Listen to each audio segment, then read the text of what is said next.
साबिक वज़ीर-ए-आज़म के प्रिंसिपल सेक्रेटरी आज़म खान ने लंका ढा दी है, होश रुबा इंकशाफात कर दिए हैं और पीटीआई के चेयरमैन ने तहरीक अदम एतमाद से बचने के लिए एक कहानी गढ़ी और फिर अपोजिशन और इस्टेब्लिशमेंट के खिलाफ झूठे बयानिए पैदा किए और बैरूनी साजिश का बहाना भी बनाया और इसके पीछे एजेंडा ये था कि किस तरह से तहरीक अदम एतमाद को कामयाब ना होने दिया जाए।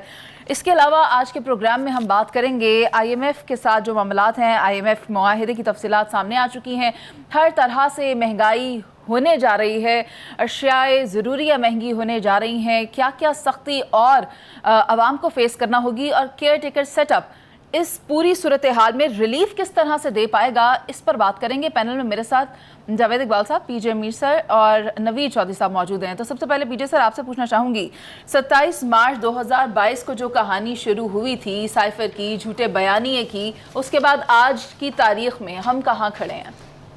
ये जो आपने सवाल किया है इसकी बहुत एक डेप्थ है। नंबर 1, इसहाक डार के साथ यही हुआ था, अंडर ड्यूरेस स्टेटमेंट्स ली थी जो कि उन्होंने अब बाद में बताया कि it was all under duress. कल ये भी कह देंगे कि मेरे साथ अंडर ड्यूरेस हुआ, लेकिन मुझे पता है कि इन दोनों की लॉयल्टी अगर आप चेक करें, Ishaq Dar is far more loyal to Nawaz Sharif then Azam Khan to Imran Khan, simple is that. क्योंकि इनकी जो कारनामे हैं ये मुझे जहांगीर तरीन ने बताया कि जो डिफरेंसेस बीच में जहांगीर तरीन के और इमरान के आए हैं शहजाद अकबर और आज़म खान की वजह से, और आज ये बात कर रहे हैं, बाद में बिल्कुल कहेंगे अंडर ड्यूरेस है। मैं ये भी कह दूं, ये अब जो बात कर रहे हैं तो ये फिर पहले क्यों नहीं इन्होंने रिज़ाइन कर दिया? पहले क्यों इमरान खान को ये करने दिया?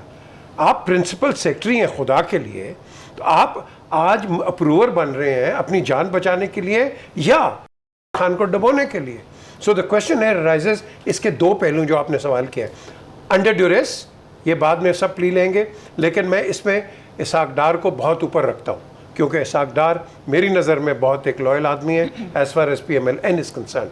इनका मुझे पता नहीं है, ये तो अभी नए नए वो आए हैं और लोग यही मुझे कहते थे इनकी कैबिनेट के, पता नहीं जी पीछे साहब इनको कहाँ से उठा के, चीफ सेक्रेटरी थे उधर KPK में, वहाँ से उठा के ये इनको इधर लेके आए, मुझे समझ नहीं आती किस तरह इन्होंने रख लिया। So there were mixed feelings all around, but I think ये जो टाइमिंग आई है, ये सारे फसली मेंढक अभी निकल रहे हैं।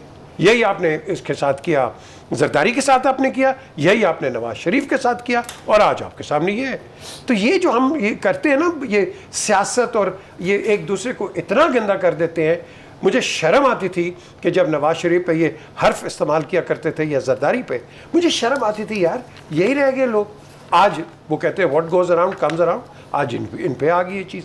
ये हमारा नेशनल कैरेक्टर बताता है कि जो भी लीडर पाकिस्तान में आया है, जिस वज़ीर आज़म ने आया, जो प्रेसिडेंट आया, हमने उसको जलील ही किया। बाद में किसी को अच्छे लफ्ज़ों से आपने याद किया है, आपने हर एक को गालियाँ निकाली हैं, आपने हर एक को गंदा किया है और अपनी डर्टी लेने पे इस तरह फेंकते हैं कि सबसे अच्छे आप हैं और ये तो सब गंदे हैं।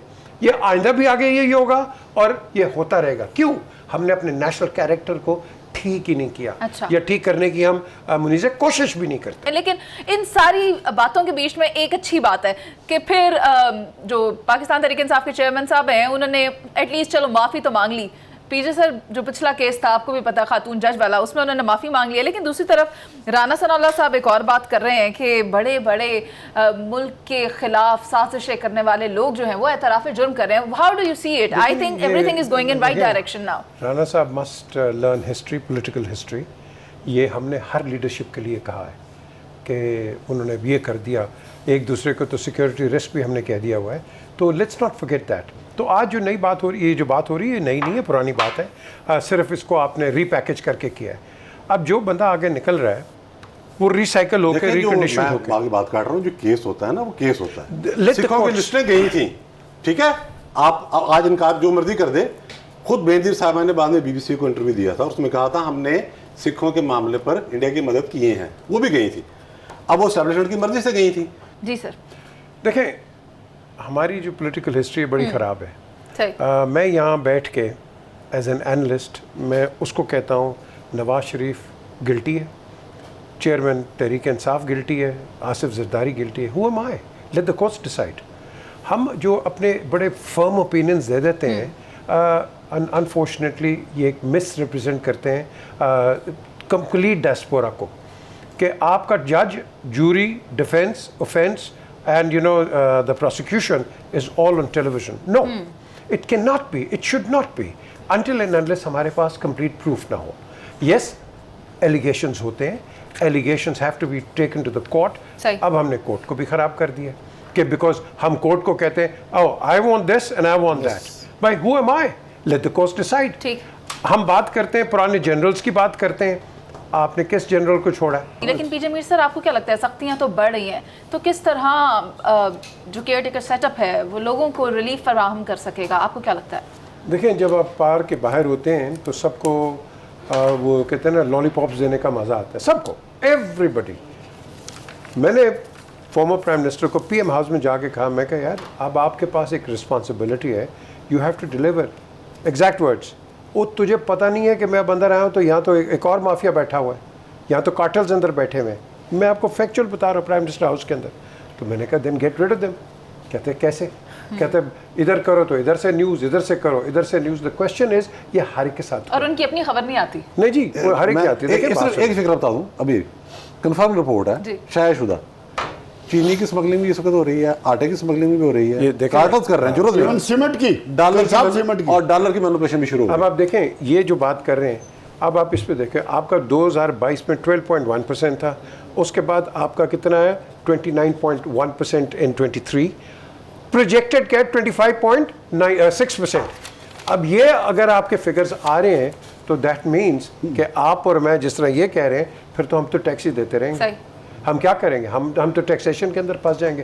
آج میں نے اپنی گاڑی کا can you believe it 50,000 rupee token tax دیا ہے. چھوٹی گاڑی لے لینا. نہیں چھوٹی ہو اور جو مرضی کرو 50,000 یار گیو می اے بریک.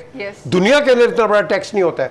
میں نے چیک کرا وہ پتہ نہیں کچھ یہ ٹیکس فلانا ٹیکس وہ ٹیکس 50,000. آپ کو پتہ ہے کہ پاکستان میں ڈائریکٹ ٹیکسیشن 0.6% ہے, 6-8% آف ٹوٹل پاپولیشن. صرف سرکاری یہ چھوڑیں اور کینیڈا میں 80% ڈائریکٹ ٹیکسیشن. یہ چھوڑ دیں, یہاں تو ہم جہاں ہیں اس وقت یہ بہت بڑا انڈسٹریل اسٹیٹ ہے. میں آپ کو بتاؤں ایک بزنس مین اس جس نے امیجیٹلی ابھی $2 ملین لے کے آنے پاکستان کے اندر, یہ آپ کا جو ایکسپورٹ والے ایکسائز اینڈ ٹیکسیشن یہ کر دو. اچھا جی آپ یوں کریں, میں آپ کو فیکچوئل بات بتا رہا ہوں, 4.5 لاکھ روپیہ ہے, اب یوں کریں آپ 2 ہمیں دے دیں, میں آپ کو کلیئرنس دے دوں گا. کس پہ؟ ایک زپ کے اوپر. Can you believe it? تو ہم بزنس یہ گورنمنٹ کوئی بھی گورنمنٹ آئے وہ کس طرح کرے گی یہ بزنس؟ اگر آپ نے یہ کرنا ہے ایکسپورٹرز کو تنگ کرنا ہے اور آپ کہتے ہیں ہم نے ڈالر دے کے آنے. میں نے تو اسحاق ڈار صاحب کو کل فون کیا لیکن ان کی منسٹری نہیں تھی, انہوں نے کہا تھا کہ کامرس منسٹر سے بات کرو, ٹیڈیپ سے بات کرو. بیکاز اگر ہم اپنے بزنس مین کو نہیں پروٹیکٹ کریں گے آپ کس طرح آگے جاؤ گے یار؟ خدا کے لیے تھنک اباؤٹ دا کنٹری. میں بھی یہی بات کر رہا تھا نا پہلے کہ خدا کا واسطہ ان معاملوں سے نکلے, ملک کو آگے لے کے جاؤ. ہمیں پھنسائے ہوا فضول وہ کیس کر دو, اس پہ کیس کر دو, اس پہ کیس کر دو. لیکن ہم سب مل کر اس بات پر تو اتفاق کرتے ہیں نا کہ ہمارے پاس IMF کے ایگریمنٹ کے سوا اور کوئی آپشن نہیں تھا. اور ہم پلان بی پہ ہم اکانومی کو سٹیبلائز کر ہی نہ سکتے.